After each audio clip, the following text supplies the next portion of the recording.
Another year, another video about locker room cancers. Usually, at least from what we've seen over the years while doing these, is that the list consists of mostly the same players who unfortunately never change. In this video, in case you're new to this series, we're going to go over the most toxic players currently in the league. We'll discuss various situations and name some sources that verify suspicion. But before we jump in, if this is your first time tuning into my channel, I'd love it if you could subscribe for more NHL themed content. And with that, here are the top 3 locker room cancers in the NHL today.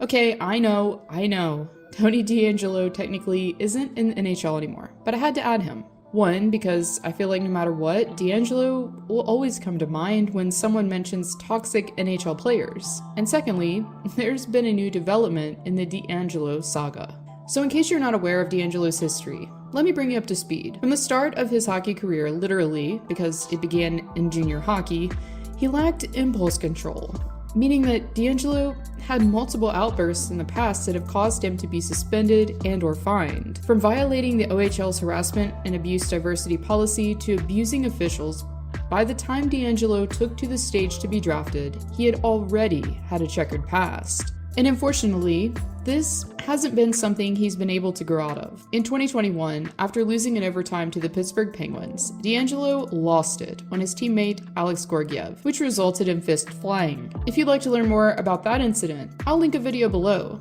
where I went into further detail on it. Anyways, shortly after DeAngelo found himself getting bought out by the New York Rangers. Fast forward to 2023, and the forward was bought out again by his hometown team, the Philadelphia Flyers. After trying but failing to rekindle something in Raleigh with the Hurricanes last season, DeAngelo became a free agent thereafter. And after failing to attract any potential NHL suitors, DeAngelo's hand was forced to go and play in the KHL. I mean, if we're being real, we all knew deep down that this was his fate. Anyways, back to the latest news on the former NHLer. Mid-January of this year, the news broke that DeAngelo's contract was, you guessed it, being terminated. Now, there's a few wrinkles to this one because, according to the SK's Twitter page, DeAngelo called it quits in Russia due to family reasons. Interestingly, giving the reason of family issues is a pretty common reason for canceling a contract in this league. For instance, Lyndon Vay left to manage quote-unquote family issues. He signed with the Swiss team 10 days later. There was speculation of a feud brewing between DeAngelo and head coach Roman Rodenberg, and for good reason. Rodenberg made the decision to bench his player just days prior to DeAngelo's contract termination.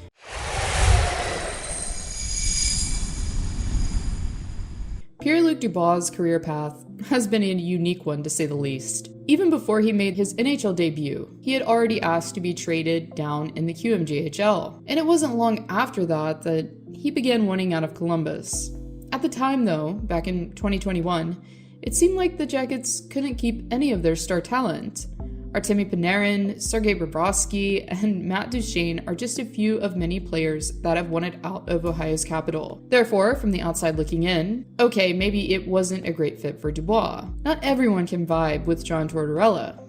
Just ask Ryan Johansson. So if you didn't see his last shift, then it's understandable that you'd want to give him the benefit of the doubt. Once Dubois made his way up north to Winnipeg and settled in, it appeared to be working out for the Quebec native, as Dubois ended up playing his best hockey in Manitoba, if we're solely relying on his point totals alone. However, it wasn't long before we heard rumblings that Dubois wasn't happy playing in another small market. During PLD's contract year, we really saw him apply himself as he was able to notch 63 points in 73 games played. Again, like a broken record, Dubois was traded, this time to Los Angeles. And really, it almost seemed like Dubois forgot how to play hockey when he arrived in the City of Angels. However, he was locked in with an AAV of $8.5 million, so the Kings didn't have a lot of options if they wanted to shed the contract. Rather than biting the bullet and buying the forward out, GM Rob Blake went a different route. Last offseason, the NHL world witnessed a stunning 1-for-1 swap that involved Dubois and goaltender Darcy Kemper. For now anyways, Dubois seems to be thriving in Washington, as he's on pace to tie his career high of points of 63. However,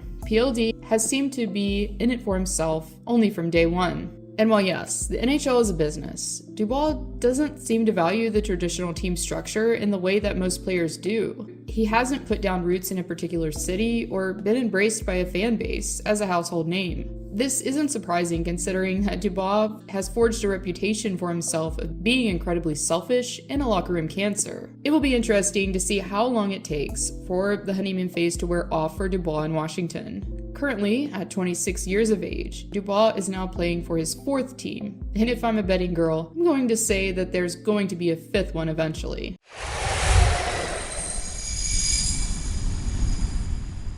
Lately, if you've been keeping up with NHL news, JT Miller has been in the spotlight constantly for, you guessed it, drama. In Canuck land, it seems like the beef has been continuous between Miller and fellow star Elias Pettersson. Now, before we really touch on the details here, it's important to remind you all that this isn't the first time Miller has gotten into it with teammates. We've seen his temper actually flare up on ice multiple times, from lashing out at Colin Delia to getting into it with Luke Schenn. We as fans have witnessed it with our own eyes.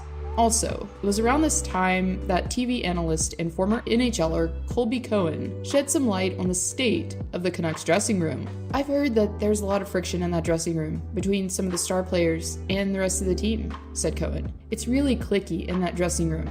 The way that they're promoting players, particularly on their social media channels, and just everything that I've heard coming out of that dressing room. It seems really dysfunctional at the moment. Now keep in mind that this was back in 2022. Fast forward to earlier this month, and former head coach Bruce Boudreau also echoed his thoughts on the feud. Obviously, it was there when I was there. It's been constant over the years, he said. And while yes, if you haven't also heard what former Canuck Brad Richardson had to say, then maybe you're giving JT the benefit of the doubt here. Some personalities clash and just don't mix. For those that don't know, Richardson finished out his career with Vancouver while playing 17 games with the Canucks. As Richardson appeared on the Missing Curfew podcast, he revealed a bombshell. Let me tell you this. I'll be super honest with you about this. I was in the dressing room with those guys. I love JT. I love him. He's a fucking animal. But I even told him, you're too hard on this kid. You're too hard on him. I know you're saying exactly what I think, but he's a kid that when you're on him, he's going to shut down. I told him, like, hey, you're going to lose this guy if you keep doing it, he said. Now that you all have a good idea of what others have said about the two, because JT is in clear denial, there's something else that's pretty interesting. When Miller took his leave of absence due to personal reasons, Pettersson had 15 points in 10 games, which broke him out of his early season slump. As soon as Miller comes back to play, Pettersson goes on a 6-game pointless skid. Coincidence?